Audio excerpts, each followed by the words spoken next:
ዲፓርትመንት ኃላፊና የሌማት ትሩፋት የከተማ ግብርና ተጠሪ ነኝ ማለት ነው። ስሜ ያለባቸው ዘውዴ ይባላለሁ። የቀራኒዮ ጤና ጣቢያ የሪፎርም ቡድን መሪ ነኝ።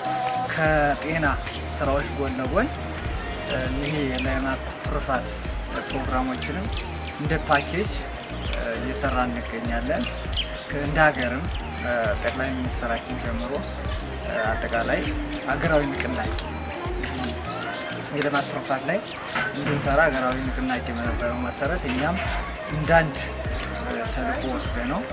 ያው መጀመሪያ አካባቢ ያን ያክል ኢፌክት ያለው አይመስልም ነበረ። ነገር ግን ይህ ቆሻሻ፣ ሌሎች ሳር ምናምን የሚበቅሉባቸው ኤሪያዎችን አጽድተን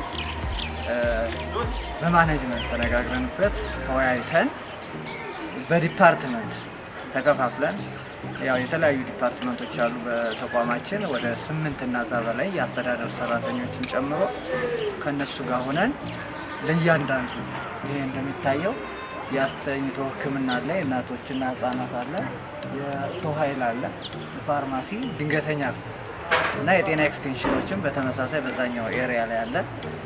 በዲፓርትመንት ተከፋፍለን ነው ሙከራዎችን አድርገን የነበረው። ነገር ግን በመጀመሪያው ሙከራ ባየነው ውጤት መሰረት ተደጋጋሚ እዚህ ኤሪያ ላይ እንኳን ብዙ ጊዜ ተጠቅመንበታል ማለት ነው። እሱም አዳር ድንገተኛ አዳር የሚያድሩ ሰራተኞች ማታ ላይ ይጠቀማሉ ማለት ነው።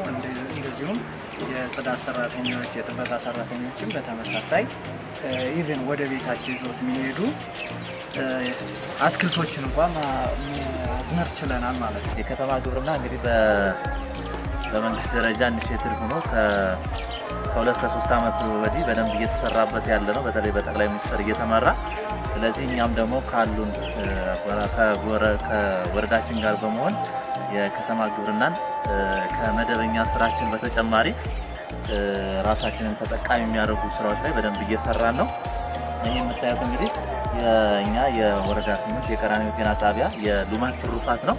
የሌማት ትሩፋት እንግዲህ ይሄ ሁለተኛ ዙራችን ነው። ሁለተኛ ዙር ነው። መጀመሪያ እንደ ቆስጣ፣ ሰላጣዎች፣ ነገሮች እነ ድንች ምናምን ነበሩን። እነሱን ከጨረስነ በኋላ ሁለተኛ ዙርም አሁን በተመሳሳይ ሽንኩርትም አለ፣ ሰላጣም አለ፣ ጎመንም አለ። እሱንም በደንብ እየሰራንበት ያለንበት ሁኔታ ነው። ይህም ደግሞ በተለይ ከባለፈው የመጀመሪያ ዙር በደንብ ሌሰን ትምህርት ወስደን በማስፋትና በደንብ ውጤታማ በማድረግ ስራዎችን እየሰራን እንገኛለን። ሁለተኛው የሌማት ትሩፋታችን ደግሞ የዶሮ እርባታ ነው። ያው በተቋማችን የዶሮ እርባታ ጀምረናል። አሁንም ያለንበት እዛው ነን። ወደ 300 ዶሮዎች ነው ያስገባን። መጀመሪያው ትንንሾች ዶሮ አስገብተን እዚሁ አሳድገን የእንቁላል ዶሮዎች ናቸው፣ እንቁላል የሚጥሉት ናቸው። ከዛ በኋላ እነሱን ለማድረግ ደግሞ የተለያዩ እንክብካቤዎች ይደረጋሉ፣ በባለሙያ የተደገፈ። በዚህ በወረዳችን ባሉ ባለሙያዎች እንደ ተጨማሪም ደግሞ ሌሎች ባለሙያዎችንም እያማከርን የዶሮ እርባታዎችን አስቀጥለናል ማለት ነው። ለሱም ደግሞ ብዙ ማሳያዎች አሉ።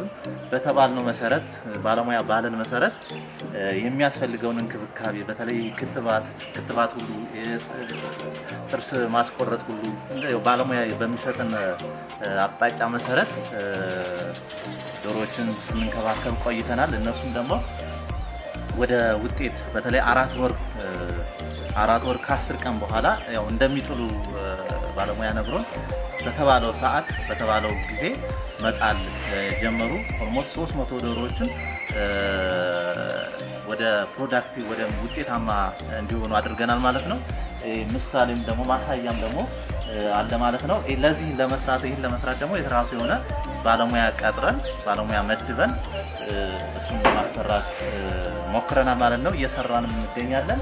ይሄኛው የሚታየው የእንቁላል መሰብሰቢያ ክፍላችን ነው።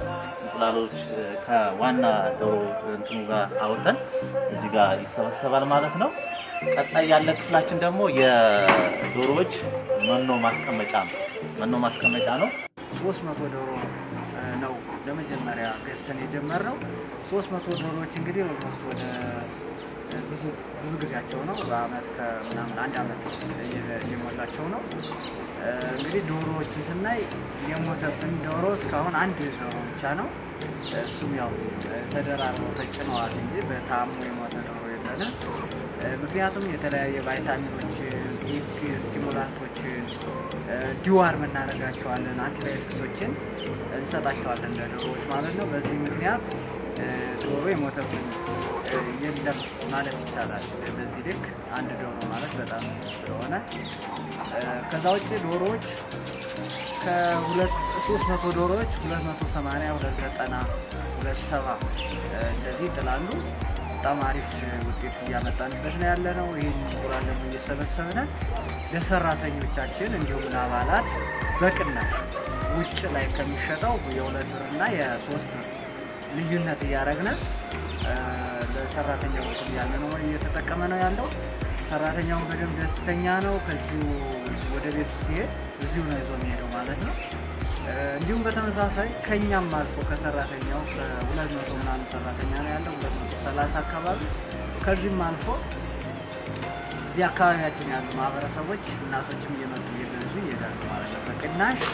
ስለዚህ የዋጋ ንረትንም የማስተካከል እና የመቀነስ ሁኔታዎች አሉ ማለት ነው። አስተካክሉልናል። መጀመሪያ ይህን ስንጀምረው 16 15 ነው የነበረው እንቁላል አሁን ላይ ከዛ በኋላ ግን እነዚህ እንትኖችን ከጀመርን በኋላ 8 ብር 9 ብር ደርሶ ነበር እና አሁን ደግሞ የተወሰነ መጨመር አለው እና የመጨመር የመቀነስ አይነት ባህሪ ነው ያለው።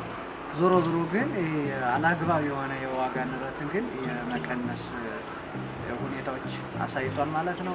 በተመሳሳይ ሰራተኛውም ንጹህ ፍሬሽ የሆነ እንቁላል ከዚሁ ከስራ ከሚሰራበት ቦታ ላይ ይዞ ይሄዳል ማለት ነው። ይህ ቦታ ዝም ብሎ ሳር ነበር የሚበቅልበት እና ዝም ብሎ የተለያዩ ቆሻሻዎች ምናምን ነው የነበሩበት እንጂ በዚህ ልክ የሚጠቅመም አይመስለንም ነበረ፣ አልተጠቀምነውም ነበረ። በጣም ዘግይተናል። ከዚህ ተሞክሮ ተነስተን እንግዲህ ወደ 1000 እና እዛ በላይ ዶሮዎችን ለማስገባት እየተወያየን ያለ ነው።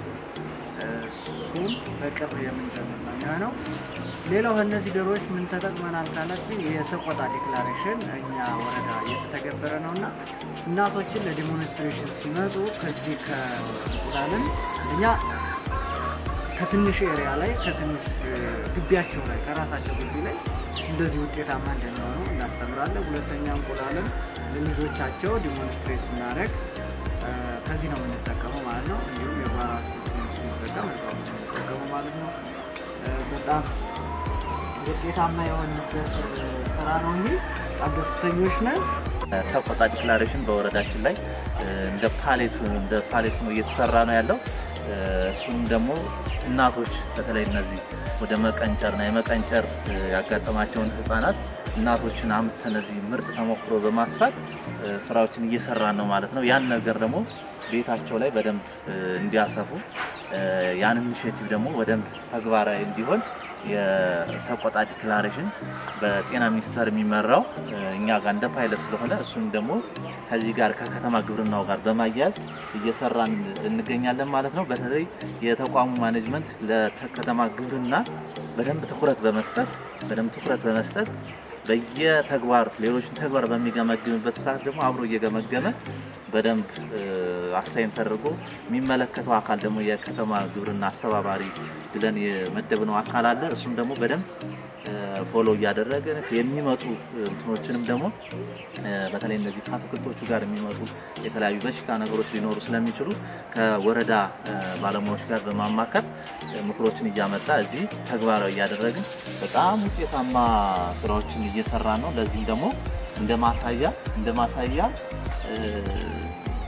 ማታ 11 ሰዓት ላይ ሲወጡ ሊሆን ይችላል፣ ማታ አዳሪም ሲሆኑ ይችላሉ። ባለሙያዎች በዚህ ልክ የኑሮ ሁኔታዎችን ፌስ እያደረጉ ቻሌንጅ እንዳይገጥማቸው ሰፖርት እያደረገ ከደሞዝ ብቻ ከመጠበቅ እንግዲህ ተጨማሪ እነዚህን ኢኒሼቲቮች እየተጠቀምን ተግባራዊ እያደረግን እንገኛለን። በደንብ ውጤታማ ነን።